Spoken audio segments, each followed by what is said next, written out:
السلام علیکم ورحمۃ اللہ وبرکاتہ۔ الحمد للہ والصلاة والسلام علی رسول اللہ، اما بعد۔ محترم سامعین کرام اور خواتین اسلام، الحمدللہ اللہ تبارک و تعالیٰ کے فضل و کرم سے ہم رمضان کی فیوز و برکات سے مستفید ہو رہے ہیں اور یہ رمضان کا آخری عشرہ چل رہا ہے۔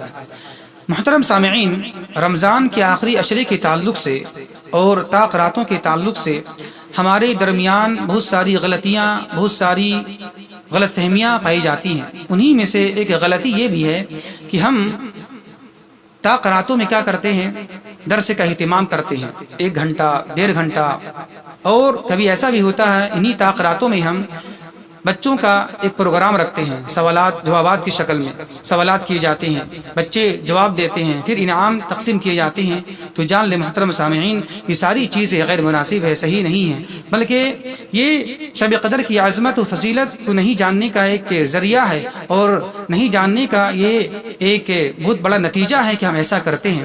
ایسا نہیں ہونا چاہیے، بلکہ شب قدر یہ عبادت کی رات ہے، ہمیں چاہیے کہ ہم پوری رات عبادات میں گزاریں۔ ہاں، اگر ضرورت ہو، محسوس ہو 10-15 منٹ 20 منٹ اگر ہم کسی کو نصیحت کرنا چاہیں اس کی ترغیب کے لیے، اس رات کی ترغیب کے لیے، اس رات کی فضیلت اہمیت کو بتانے کے لیے، تب ٹھیک ہے، ورنہ یوں ہی الگ الگ موضوع بیان کیا جائے لوگوں کے سامنے، سامعین کے سامنے 1 گھنٹہ 1.5 گھنٹہ، اور پھر موضوع بتانے کے بعد یا خطاب کرنے کے بعد سامعین اپنا باہر نکل جائیں یا سو جائیں یا کسی اور کام میں مشغول ہو جائیں، تو یہ بالکل غیر مناسب حرکت ہے اور عمل ہے، یہ صحیح نہیں ہے۔ بلکہ اگر ضرورت ہوتی ہے، ضرورت پڑتی ہے آپ کو ترغیب کے لیے، اس کو عمل میں کھڑا کرنے کے لیے، تب آپ بیان کر سکتے ہیں، وہ بھی زیادہ لمبا نہیں، مختصر میں 15 منٹ 20 منٹ۔ لیکن دیکھا یہ جاتا ہے عام مسجدوں میں کیا ہوتا ہے کہ 2 گھنٹہ 3 گھنٹہ یا کم از کم 1.5 گھنٹہ 1 گھنٹہ مختلف خطباء کو یا الگ الگ خطباء کو بلایا جاتا ہے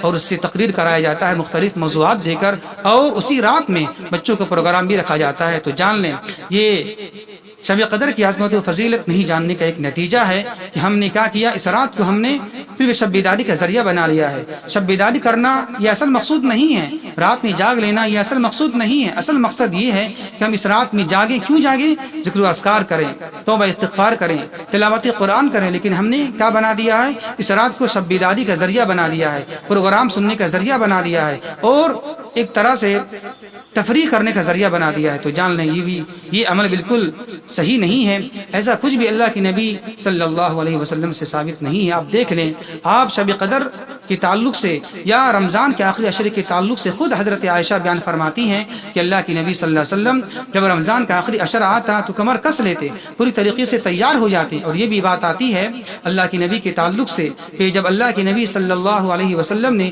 3 رات تراویح پڑھائی تو دیکھ لیں کس طرح پڑھائی۔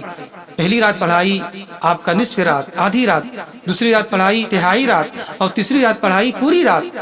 صحابی بیان فرماتے ہیں کہ ہم نے تراویح کی نماز اتنی اخیر میں ختم کی کہ ہمیں سحری ختم ہونے کا ہمیں ڈر ہونے لگا، خدشہ ہونے لگا، بلکہ یہاں تک کہ پھر چوتھے دن صحابہ کرام یہ انتظار میں تھے کہ آئیں اور اللہ کے نبی مجھے تراویح کی نماز پڑھائیں۔ لیکن اللہ کے نبی نے تراویح کی نماز نہیں پڑھائی۔ کیوں؟ تاکہ یہ نماز فرض نہ ہو جائے۔ حالانکہ صحابہ کرام اس کا اظہار کر رہے تھے کہ آپ مجھے تراویح کی نماز پڑھائیں اور پڑھائیں، لیکن دیکھیں اللہ کے نبی نے نماز نہیں پڑھائی۔ تو دیکھیں یہ مطالبہ تو ہوا صحابہ کرام کی جانب سے کہ اے اللہ کے رسول آپ مجھے اور تراویح پڑھائیں اور آپ جماعت کے ساتھ نماز پڑھائیں، لیکن یہ مطالبہ کبھی نہیں ہوا ان طاق راتوں میں کہ آپ مجھے تبلیغ کریں، آپ مجھے خطاب کریں، آپ مجھے درس دیں۔ تو ایسا کہیں بھی ثابت نہیں ہے کہ اللہ کے نبی صلی اللہ علیہ وسلم نے خصوصی درس دیا ہو ان طاق راتوں میں سے کسی ایک رات میں۔ تو ہمیں چاہیے کہ ان اعمال سے پرہیز کریں۔ اگر ضرورت پڑتی ہو 10-15 منٹ ترغیب کے لیے اور ڈرانے کے لیے یا عمل میں کھڑا کرنے کے لیے، تب ٹھیک ہے، ورنہ یوں ہی مختلف موضوعات دے کر خطباء کو بلانا اور 1-1 گھنٹہ 2-2 گھنٹہ تقریر کروانا، پھر اس کے بعد سو جانا، یہاں وہاں ٹہلنا، بالکل غیر مناسب حرکت ہے اور عمل ہے۔ ہمیں چاہیے کہ اس سے پرہیز کریں اور اس رات کی جو فضیلت ہے، جو اہمیت ہے، اس کو ہم حاصل کرنے کے لیے ہم اس عمل میں خود سے عمل انجام دیں، نہ کہ ہم درس سے تدریس کروائیں۔ اللہ سے دعا ہے کہ اللہ تبارک و تعالی ہمیں صحیح سمجھ کی توفیق عطا فرمائے۔ وما توفیقی الا باللہ۔ السلام علیکم ورحمۃ اللہ وبرکاتہ۔